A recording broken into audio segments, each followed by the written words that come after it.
Kembali dilapor polisi pemirsa, sebuah minimarket di Banjar, Kalimantan Selatan ambruk dan menimbun belasan orang. Dan untuk mengetahui bagaimana pencarian korban, saat ini kita sudah terhubung dengan Kabid Humas Polda Kalimantan Selatan, Kombes Pol M. Rifai. Selamat pagi Pak Rifai. Selamat pagi Mas. Baik, Pak Rifai, ini banyak perbedaan data di lapangan mengenai korban yang meninggal. Kami ingin konfirmasi lagi Pak, sebenarnya berapa korban yang meninggal dan berapa korban yang selamat? Dan apakah sudah diketahui masih ada yang tertimbun atau tidak? Baik, terima kasih. Kami sampaikan lagi dari tadi malam sampai pukul 0:30 ya dini hari kami masih di TKP. Laporan awal seperti yang saya sampaikan tadi malam itu ada 16 korban keseluruhan. Terdiri dari 8 korban diketahui masih hidup dan diketemukan dan dirawat di rumah sakit. Kemudian ada 3 orang meninggal dunia sebelum pukul 11.58. Ada tambahan 2 lagi meninggal dunia. Jadi 5 tadi malam sudah ditemukan korban meninggal dunia. Ditambah 1 lagi tadi pukul 8.15 juta, 1 korban meninggal dunia juga. Jadi jumlah korban meninggal dunia keseluruhan adalah 6 orang. Sisa 2 orang lagi yang sampai saat ini belum diketemukan dan masih dalam proses pencarian. Itu Mas. Baik Pak Rifai, ini terkait dengan hambatan dalam proses pencarian korban. Mungkin Anda bisa menginformasikan apa saja kendala maupun hambatannya Pak di lapangan. Baik, dari tadi malam kami sudah melaksanakan kegiatan evakuasi bersama-sama teman-teman TNI, kemudian dari Basarnas, kemudian unsur relawan dan masyarakat. Kesulitannya adalah bangunan ini runtuh langsung 3 lantai ya, runtuh langsung ke bawah dan tumpukan-tumpukan material beton ini yang sulit. Kami mendatangkan ada 4 alat berat tadi malam, 2 bekerja bergantian, dan ini juga ada alat-alat manual yang titik-titik yang tidak bisa diangkat oleh alat-alat berat tersebut. Jadi hambatannya adalah bangunan sendiri ini yang langsung runtuh ke bawah dan menekan korban yang tadi sudah saya sampaikan. Baik Pak Rifai, sudah meminta keterangankah dari korban yang selamat dan jika sudah seperti apa sebenarnya kronologi atau detik-detik kejadian hingga minimarket ini rubuh Pak? Baik, karena tadi malam kita masih fokus evakuasi sampai dengan pagi hari ini untuk korban. Insya Allah baru hari ini nanti kita akan datakan secara real mana-mana yang pegawai Alfamart, mana-mana yang pengunjung atau masyarakat yang berada di lokasi tersebut. Jadi identitas maupun nanti perkembangan informasi dari para korban yang masih hidup ini nanti kita akan sampaikan. Ya, Pak Rifai, ini dapat Anda konfirmasikan apakah bangunan ini berdiri di lahan gambut yang labil sehingga tidak memiliki struktur dasar yang kokoh, Pak? Baik, itu nanti dalam proses penyelidikan ya Mbak. Kita juga sudah tadi malam menghubungi Lapor Jawa Timur di Surabaya untuk hari ini datang akan mengecek langsung kondisi real di lapangan. Informasi yang kami dapat bangunan memang sudah tua, ada yang informasi 10 tahun lebih, ada yang bilang 20 tahun lebih. Tapi nanti realnya dari lapor ini yang akan datang untuk mengecek dan memeriksa langsung di lapangan. Baik Pak Rifai, sampai kapan proses pencarian ini akan dilakukan Pak? Sampai ketemu Mas, pagi ini kendala ada hujan tadi turun sebentar ya. Kita akan upayakan hari ini 2 orang sudah bisa kita ketemukan, mohon doanya. Baik, lalu siapa saja yang sudah diperiksa oleh pihak kepolisian? Adakah mungkin pihak pengelola atau mungkin ahli yang ditata bangunan sehingga untuk menyelidiki pasti apa penyebab dari ambruknya bangunan ini Pak? Baik, tentunya ke depan itu yang kita akan lakukan untuk memeriksa para saksi-saksi dulu, kemudian pihak Alfamart sendiri, kemudian pemilik bangunan sendiri. Nanti berproses Mas, karena memang kita berfokus pada pencarian dulu ya.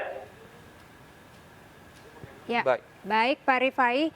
Terima kasih Bapak untuk laporannya. Kita akan kawal terus terkait pencarian korban yang mungkin belum ditemukan. Begitu Pak Rifai, sekali lagi terima kasih sudah bergabung Bapak bersama kami di Lapor Polisi. Sehat selalu Pak Rifai, selamat melanjutkan aktivitas. Ya, terima kasih, selamat pagi. Selamat pagi Pak. Ya baik pemirsa, kita akan ke informasi selanjutnya. Ini kasus pembunuhan dokter muda mahasiswa Universitas Brawijaya Malang akhirnya terungkap. Pelaku ini ternyata ayah dari kekasih korban yang cemburu karena diam-diam mencintai anak tirinya sendiri. Saya suka sama anak tirinya. Emang suka? Enggak, saya berlebihan, Pak. Cemburu anak tiri menjalin cinta dengan seorang dokter muda, ZI tega menghabisi kekasih anak tirinya. Setelah membunuh korban, pelaku juga mengambil mobil dan uang tabungan korban. Kenapa, Mas? Kenapa? Alasannya apa? Alasan, Mas? Pelaku terbakar cemburu setelah melihat chat mesra antara korban dengan anak tirinya. Pelaku merencanakan pembunuhan dengan pura-pura mengajak korban membeli oleh-oleh. Tersangka ini selaku ayah tiri dari pacar korban memiliki rasa suka terhadap anak tirinya. Sebelumnya, dokter muda Bagus Prasetya Lazuardi ditemukan tewas dengan tanda-tanda kekerasan di dada korban. Korban ditemukan beberapa hari setelah dibunuh dengan kondisi tubuh membusuk. Dari Surabaya, Jawa Timur, Hari Tambayong, iNews melaporkan. Ya, untuk membahas lebih dalam mengenai kasus pembunuhan dokter muda mahasiswa Universitas Brawijaya Malang, kita sudah terhubung dengan Kabid Humas Polda Jawa Timur, Kombes Polisi Dirmanto. Halo, selamat pagi Pak Dirmanto. Selamat pagi Mbak Rizka, Mas Wilson. Gimana Bapak kabarnya pagi ini Bapak? Alhamdulillah sehat Mbak. Ya, alhamdulillah Pak Dirmanto. Ini selain ZI, adakah dugaan keterlibatan pelaku lain Pak dalam kasus ini Pak? Baik Mbak, jadi kami informasikan bahwa sampai dengan saat ini hasil penyelidikan, pemeriksaan yang dilakukan oleh Subdit 3 Jattanras Ditreskrim Polda Jawa Timur masih belum menemukan adanya tersangka lain. Sehingga di sini dapat kita simpulkan bahwa kasus ini merupakan kasus tunggal ya Mbak. Jadi tersangkanya tunggal. Demikian Mbak. Baik, Pak Dirmanto, kami ingin konfirmasi kembali lagi, apakah benar ini motif pelaku ini hanya murni Pak, karena cemburu anaknya ini memiliki kekasih? Ya, baik. Memang benar itu Mas. Jadi yang diinformasikan tadi bahwa yang bersangkutan atau tersangka ZI ini diam-diam memang mempunyai rasa cinta terhadap anak tirinya. Sehingga melihat chat yang ada di handphone korban ini merasa cemburu. Akhirnya terjadilah serangkaian tindakan pembunuhan yang dilakukan oleh ZI kepada korban atas nama BB tadi. Ya Pak Dir, bisa dikatakan pembunuhan ini terencana begitu ya Pak ya? Ya betul sekali Mbak Rizka. Jadi memang sudah direncanakan. Apa indikasi direncanakan? Yang pertama memang pada tanggal 7 itu ZI menghubungi BP. Kebetulan BP ini berencana akan pulang kampung ke Tulungagung. ZI akan memberikan oleh-oleh ya, iming-iming oleh-oleh kepada BP untuk keluarganya di Tulungagung. Namun kenyataannya tidak ya di situ. Ini hanya motif saja agar ZI ini bisa menguasai ya apa yang dimiliki oleh BP. Di samping itu juga tadi itu ada rasa cemburu atau rasa yang tidak suka kalau anak tirinya itu berpacaran dengan BP korban ini. Demikian Mbak. Baik, ini kan ketika jenazah korban ditemukan di Pasuruan, Pak, bukti apa yang mengarah bahwa ternyata pelaku adalah ayah tiri dari kekasihnya, Pak? Baik Mas, jadi sebenarnya yang kami sampaikan di rilis kemarin sudah banyak ya, buat barang-barang bukti yang bisa mengarah kepada BP. Yang pertama tentunya bukti forensik yang ada di handphone korban maupun tersangka. Di situ sudah jelas ada indikasi hubungan antara BP dan AT pada saat sebelum terjadinya pertemuan antara korban dan tersangka. Kemudian setelah pertemuan, ya disitulah terjadi upaya pembunuhan yang dilakukan secara berencana oleh ZI di salah satu perumahan di wilayah Singosari, Malang. Demikian, Mbak. Ya, Pak Dirmanto, ini apakah dari pihak kepolisian begitu sudah menanyai saksi dari pihak anak tiri, apakah anak tirinya ini tahu bahwa ayahnya ini menyimpan perasaan, Pak, terhadap anaknya ini? Baik, Mbak Rizka, jadi memang sudah kita periksa ya, baik anak tirinya maupun istri daripada ZI. Sampai sekarang indikasi bahwa AT ini atau anak tirinya ZI ini belum mengetahui kalau ayah tirinya itu menaruh rasa cinta terhadap yang bersangkutan AT ini. Demikian, Pak. Baik, terima kasih Pak Dirmanto atas informasinya. Selamat menjalankan tugas kembali dan terima kasih telah bergabung bersama kami di Lapor Polisi, Pak. Kita ke informasi lainnya pemirsa, seorang anggota Polri ini menjadi eksekutor dalam kasus penembakan yang menewaskan anggota Dinas Perhubungan Kota Makassar, Sulawesi Selatan. Ya, adapun motif pembunuhan itu diduga karena cinta segitiga.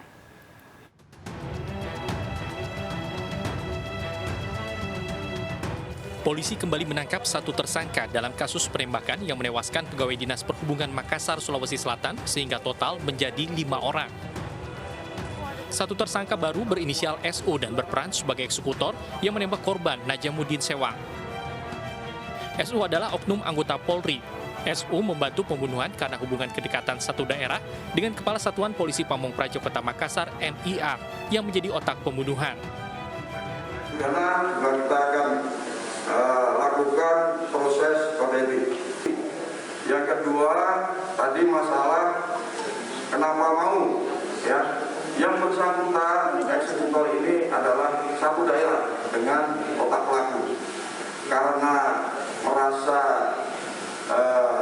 ikut sakit hati ketika si otak pelaku ini disakiti oleh si korban, ya disakiti perasaannya, dia merasa ikut sakit hati juga sehingga mau melakukan hal tersebut.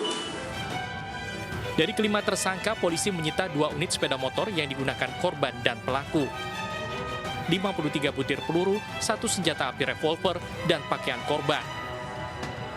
Para eksekutor diberikan uang terima kasih atau imbalan sebesar 85 juta rupiah. Akibat perbuatannya, kelima tersangka ini dijerat dengan ancaman hukuman seumur hidup. Dari Makassar, Sulawesi Selatan, Andi Dari Sunggu, iNews melaporkan. Kita beralih ke informasi lainnya, pemirsa. Kasus dugaan penipuan berkedok robot trading via aplikasi DNA Pro Academy menuai sorotan setelah menyeret sejumlah artis. Di antaranya pasangan Rizky Bilar dan Lesti Kejora hingga perancang busana Ivan Gunawan.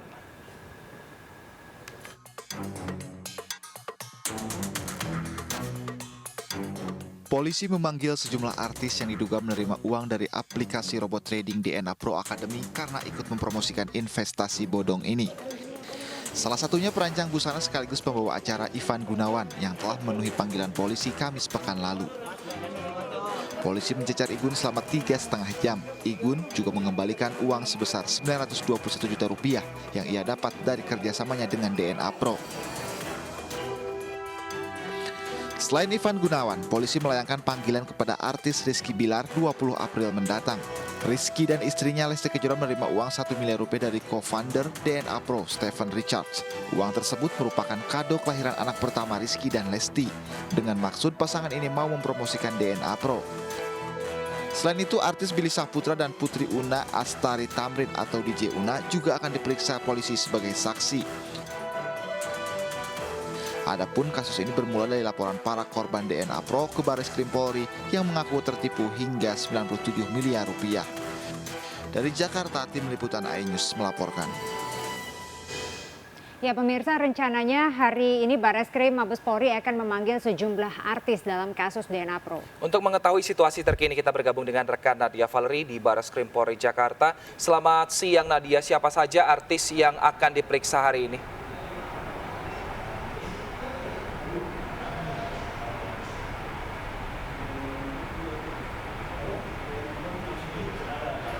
Ya, selamat siang Wilson, Rizka dan juga pemirsa. Hari ini penyidik Direktorat Tindak Pidana Ekonomi Khusus Barreskrim Polri menjadwalkan pemeriksaan terhadap musisi Rosa untuk dimintai keterangan sebagai saksi dalam dugaan tindak pidana penipuan dan pencucian uang melalui aplikasi robot trading ilegal DNA Pro.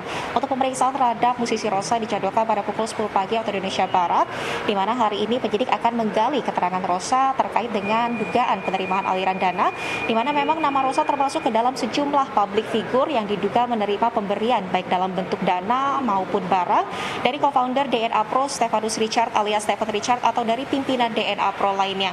Dalam proses penyidikan perkara ini memang jika terbukti ada public figure yang menerima pemberian baik dalam bentuk uang maupun barang dari pimpinan DNA Pro, ini mereka akan diminta untuk mengembalikan pemberian tersebut karena baik barang ataupun uang ini akan disita untuk kepentingannya menjadi barang bukti. Adapun sebelumnya sudah ada selebritas Ivan Gunawan yang mengembalikan fee dari kontrak kerja sebagai brand ambassador sebesar 1 miliar rupiah. Namun untuk jumlah uang yang dikembalikan Ivan Gunawan ini sebesar 921 juta rupiah. Artinya memang ada selisih 78 juta dan Ivan menyebutkan bahwa untuk selisih ini karena sudah digunakan untuk membuka akun pada platform robot trading DNA Pro. Berdasarkan keterangan Ivan Gunawan, memang untuk kegiatan promosi yang dilakukan di media sosial, Ivan diminta untuk mempromosikan DNA Pro dengan berpura-pura menjadi member dan seolah-olah mendapatkan profit dari robot trading ilegal tersebut. Dan sejauh ini rencananya pada pekan ini hingga pekan depan akan ada pemanggilan terhadap sejumlah public figure lainnya, diantaranya yakni Billy Syahputra, kemudian Lesti Kejora dan Rizky Bilar, DJ Putri Una, serta musisi Firza dan juga Elo. Sejauh ini sudah ada 12 orang yang ditetapkan sebagai tersangka, namun memang 6 diantaranya masih buron atau berstatus DPO, dan 3 diantaranya diduga melarikan diri ke Turki. Sementara hingga saat ini juga dari Divisi Hubungan Internasional Mabes Polri sudah mengirimkan permintaan penerbitan red notice untuk Interpol, sehingga bagi 3 DPO ini yang melarikan diri ke luar negeri, mereka dapat dicekal untuk bepergian. Dari hasil penyidikan polisi sejauh ini diduga untuk kerugian korban yang merupakan member dari platform investasi ilegal DNA Pro ini mencapai 97 miliar rupiah. Dan untuk ke-12 orang yang ditetapkan sebagai tersangka, para pimpinan DNA Pro ini mereka dijerat pasal berlapis, yakni terkait dengan Undang-Undang KUHP Penipuan, UU ITE, dan juga tindak pidana pencucian uang dengan ancaman hukuman 20 tahun penjara atau denda maksimal 10 miliar rupiah.